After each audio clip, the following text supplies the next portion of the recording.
time to meet up with everyone. Paimon even dreamt of making the film last night. If Paimon remembers right, we're meeting at Hotel Debord. Let's get going! Ayaka! Yoimiya! You're already here!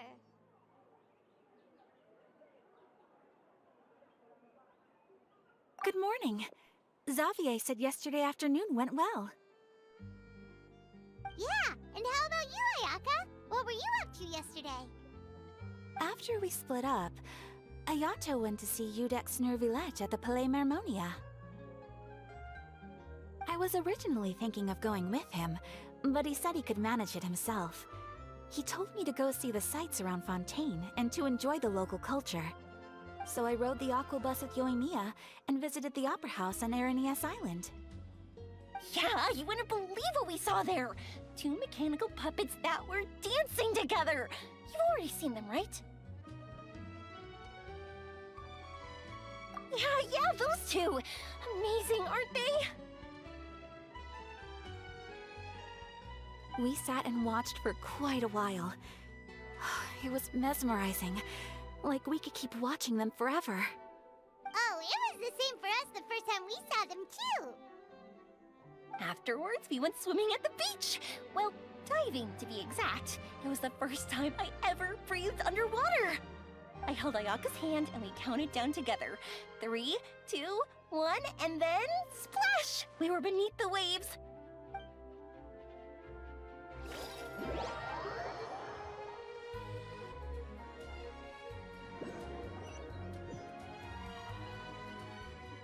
At first, I didn't dare to open my mouth.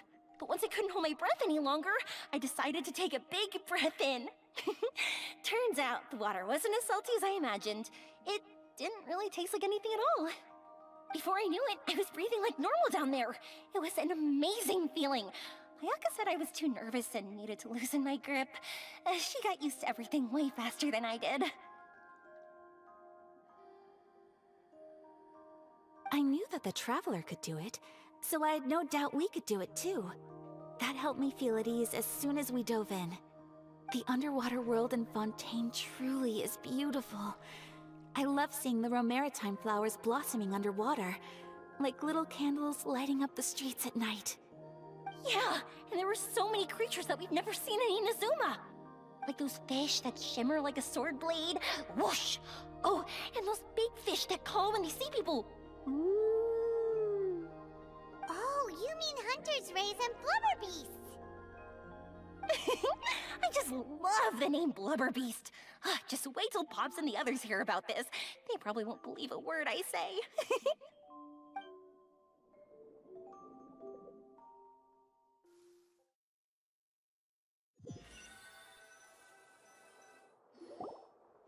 Yoimiya was down there for quite a while. It was dark before we finally rode the aquabus back to the city. I figured she'd want to sleep in today. Yeah, even I was worried that I wouldn't be able to get up. I still felt like I was drifting in the waves when I went to sleep last night. But as soon as I woke up today, I remembered that we'd all be shooting a film together, and I was ready to go! Speaking of the film, where's everybody else? My brother and Xavier were speaking to the restaurant owner about using the place as a filming location. They should be here soon. As for the others, We're here. Please excuse my tardiness. I just finished the Special Patrol's 6-mile morning jog. Wait, 6 miles? I'm so tired. I heard you all chatting, so I decided to come down. I sure could use some of that endless energy everyone else has. Good morning, everyone. Morning. Can someone fetch me a cup of coffee? More milk, hold the sugar. Sure, I'd be happy to do that for you. No, you can't go anywhere. Please, have a seat over here so I can get started on your makeup. The last thing I want is coffee stains on my costumes. I can get the coffee! It's the perfect job for an assistant!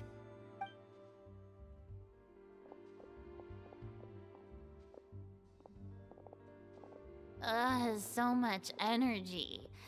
Seriously, what's her secret? Oh, Yoimiya's always like that. But you sure look exhausted, Furina. It's because you're not used to waking up so early, huh? Of course not. I spent the whole night reading the novel from cover to cover, marking sections that either need to be omitted or adapted. Wow. Paimon didn't expect you to be so thorough. Well, I was the biggest star in all of Fontaine after all. It takes more than just a pretty face to earn a reputation like that. I know how to get serious when the situation calls for it. I went all out when I was acting as an Archon, so why wouldn't I do the same for my own life? Here's your coffee, Director Furina.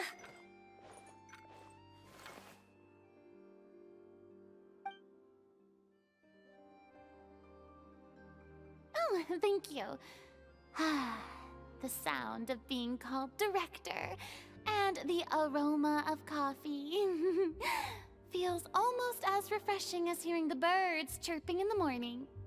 Ah, it seems everyone has managed to arrive on time. We've reached an agreement with the restaurant owner. We are free to use the second floor to shoot our film. Really? That's great! He is really looking forward to our film, and hopes that providing his restaurant as a filming location will attract more customers. Well then, Mr. Xavier, I'll leave the rest to you. Okay, thanks. First, I'd like to introduce our new members. This is our prop manager, Veronique. She'll be in charge of all the film's props and items. And this is Bonneau, our lighting technician. He'll be in charge of lighting and illumination to set up each scene's atmosphere. Wow. Sure feels like we have some real professionals joining the crew now. First of all, please allow me to first express my sincerest gratitude to everyone in the crew. When my investor informed me yesterday that he wouldn't be able to provide the funds, I really thought that this was the nail in the coffin for this film. I had no idea that I'd find so many people willing to help me on such short notice. Thank you. Thank you all from the bottom of my heart. No need to be so cordial, Mr. Xavier. We're all honored to be a part of this. Your works made a profound impression on me when I saw them back in Inazuma. I am sure that someday, this film will be remembered as a prime example of cultural exchange between Fontaine and Inazuma. Yes, the story is the reason I agreed to join. I can't bear to even imagine what this film would look like without the very best director. Anyway, I would like to make a promise to everyone that as the producer of this film, I'll do whatever I can to ensure that everything goes as smoothly as possible. This is not just my film. It also embodies the thoughts and feelings of every person here, as well as the endless effort we are about to pour into it. So, without further ado, the Two Musketeers will officially begin filming now! You may take it from here, Director Furina. All right, listen up, everyone.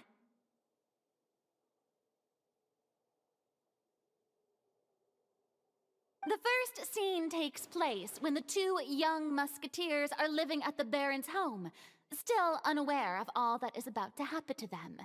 We'll need props and lighting to set the scene. Our lead actors can go get their makeup done, and extras, please take this time to go over your positions. Whoa. Seems Furina's really kicking things into gear as the director. Is everyone clear? I don't want anyone traipsing around the set like umbrella finches. All right, cameras will start rolling as soon as the set is ready. Let's make a film that'll make some serious waves in Fontaine. Not the kind of waves that drown people. I mean, the good kind of waves. Seems like she's still a bit traumatized by that. Anyway, let's go see if there's anything we can do to help.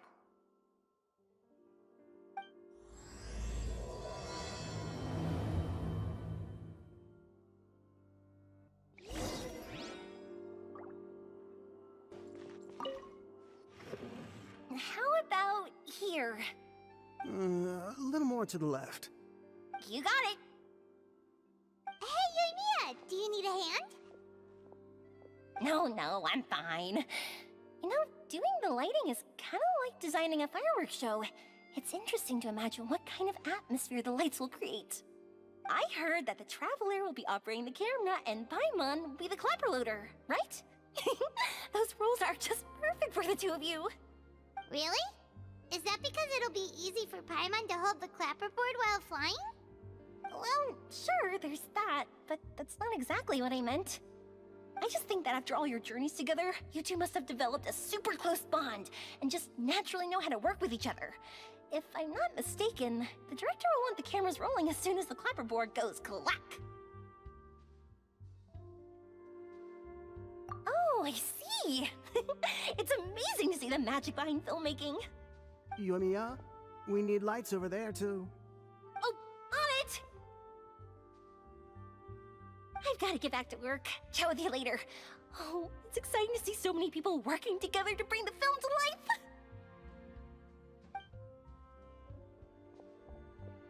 Seems like Yoimiya's really getting into it. But she was right. We do have a super close bond, don't we? Paimon's really happy to hear that.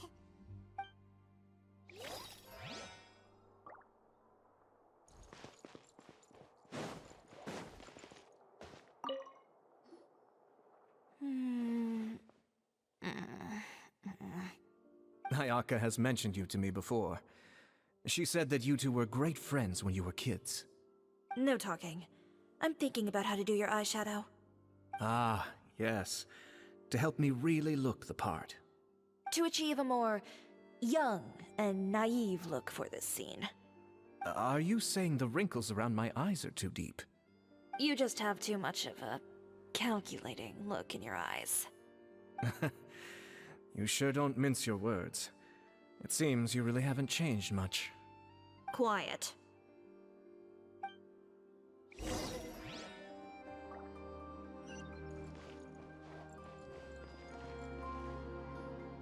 So, this is a real musket? No, it's just a prop weapon. Not bad. Have you seen a real musket before? Only in books and newspapers. I made this one based on the relative shape and proportions I saw in reference images. When we're filming, some special gunpowder will be applied around the muzzle, which will help create the flash and smoke effects of a real gun being fired. Which means it'll be up to the actors to portray the recoil. That's right. The sound effects for gunshots will also be added in post-production. Thank you, Veronique. I think I know where to start now. However, the musket's gears and firing pin could still use some work. Adding some wear on the metallic components will make them appear more realistic. Also, be sure to rub the muskets with some oil each time before we start shooting. That'll give the impression that the firearms have been well maintained. Good point. You seem to know a lot, Miss Chevreuse. I assume you use these types of firearms on a regular basis?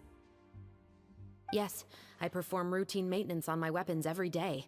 Just like we as people need to eat and sleep, muskets need to be cleaned and maintained. I also perform similar care for my sword every day, and familiarize myself with its shape and weight, to the point where it feels like a natural extension of my body. Yes, this way, our weapons will never betray us in the heat of battle. Yes, well said. It seems we have the same philosophy on this topic. Oh, sounds like they found a common interest to talk about. Though these props differ from the muskets I use, I can still give you some pointers. Good. I look forward to your instruction. First and foremost, never point the weapon at anyone, regardless of whether it's a real or prop weapon, or whether you're holding it or it's on the table. This holds for any time when you're not actively engaging an enemy. Okay, understood. When aiming the musket, extend your arm so that it's level with your shoulder, and use your eye to look down the weapon's sights. Like this? Not bad. Now, try saying your lines. This is the end of the road for you. Good. Now turn your body a little.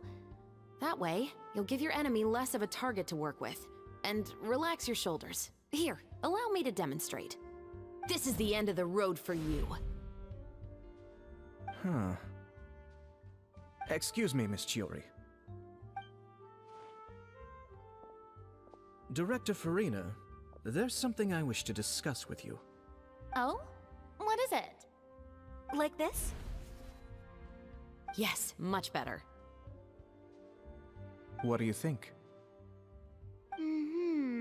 I do see your point. But are you sure you wish to do this? I believe it would be most fitting. Well, if you insist. All right, I understand. Miss Ayaka, Miss Chevreuse, could the two of you please come over here? Huh? What's going on? Are we gonna start filming now? Let's go see. What is it? I have a question for you, Miss Chevreuse. Would you be willing to play the role of a musketeer? What? To clarify, I would like to turn over my role to Miss Chevreuse. But brother... Don't worry, Ayaka. I actually view this as a good thing. I was becoming troubled trying to set aside some time to speak to the staff at the Palais Mermonia. I would like to have some conversations about the cultural exchange between our two countries, and I've heard that the bureaucratic process here can get rather complicated. Now, I will be able to focus on my work. Besides, you also know that I'm not really one for public performances. Are you really sure? From a director's point of view, I also felt like the relationship between the two musketeers in the original story could be improved. The older brother in the story plays the lead role with his overbearing character, but this causes his character to overshadow that of his sister, and the theme of the two supporting and relying on each other isn't conveyed very well. But if we were to change the siblings to two sisters of a similar age, then that aspect of the story might come through more clearly. Also, I've seen you instructing Ayaka. That cold and dignified personality is exactly what we need for the older musketeer. Of course, even with all these insights, the decision should still be made by Miss Chevreuse. Chevreuse mentioned that she really likes the story, right? Paimon bets that she'll take the role. All right, I'll take the role. Good. It's decided then. I'll get started on making edits to the script. We'll also need to make some immediate adjustments to the lighting, props, and costumes. I have a feeling that our adaptation will be even better than the original story. You're doing a great favor for me, Miss Chevreuse. You have my gratitude. Don't mention it. I like this character, so if anything, I should be the one thanking you. Well, since my brother is the one who brought up the idea, I suppose there's no need to worry. Let's go, Miss Chevreuse. I look forward to working with you. Please, just call me Chevreuse.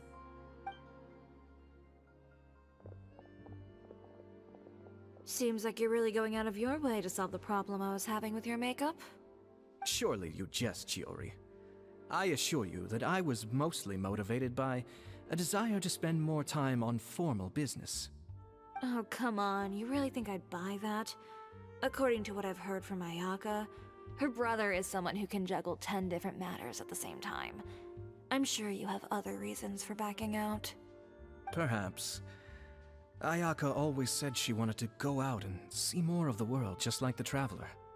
But I feel that she needs not only to see other nations, but also to make some different kinds of friends. I think it would be harder for her to make new connections with me constantly by her side. I would like to give her some space. Alright, go on. Spoil her some more. Ayato, it's too bad you're stepping down from the role. Paimon really wanted to see you act as a musketeer. No need to poke fun at me. I'd wager that you also felt that I wasn't the best candidate for the role. It's a little hard for Paimon to imagine you saying those lines. Yes, I've made an appointment to meet some people from the Palais Mermonia. Now, I will have some more time to prepare. Traveler, get the camera ready. Paimon, get the clapperboard. Actors, to your positions. We're about to start shooting the first scene. Go on now. And please take good care of Ayaka. Yep, don't worry. Thank you. I look forward to seeing the film when it's finished. All right, now that we're all here, let me help set the scene for everyone. The first scene takes place when our two main characters are still living at the Baron's estate. They've been ostracized and verbally abused by others in the household, but they still have no idea why. We want to capture how naive and innocent they are despite their pain. Chevreuse will be playing the role of the older sister, Tulipe, and Ayaka will be the younger sister, Iris.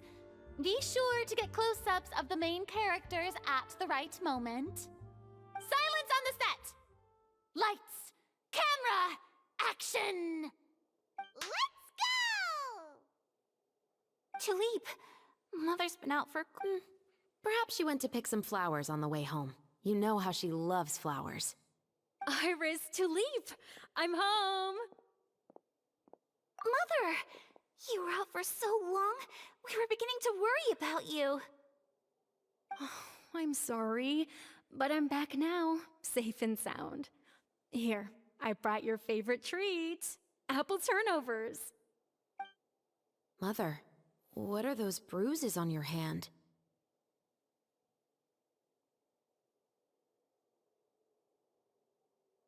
Huh? What bruises? Oh, I must have bumped into something while I was working yesterday. But I didn't notice them this morning. Then perhaps they're from when I accidentally tripped when I was out just now. By the way, did you have fun playing at home? What's the matter, Iris? Well, we've realized that no one really wants to play with us. They even took Iris's doll and spat at us. And they even called us names. They said we were... Shh! It's all right, don't worry. Girls, listen to me. It doesn't matter what anyone says. Don't listen to them. No one can define you with such words. You both have wonderful lives ahead of you. Just like your names. You will both blossom like beautiful flowers. Maybe your time to blossom hasn't quite come yet, but one day, you two will bloom more beautifully than anything else. Don't let the soil you're in now ruin your future beauty. Understand? My dear daughters. And cut! Not bad. The actors' emotions were all on point. Let's keep that take. Also, if our clapper loader could avoid shouting at the start of the scene next time... Oh, got it. Great. I was a little worried that my nerves would get the better of me. What about you, Chevreuse? I felt fine. The lines weren't too difficult at all. Seems like Furina must have adapted the role nicely. You two were great. I couldn't tell it was your first time acting in a film. You should have more confidence. Thank you for your encouragement. Positions, everyone! We'll move on to the next scene after we try a few more camera angles.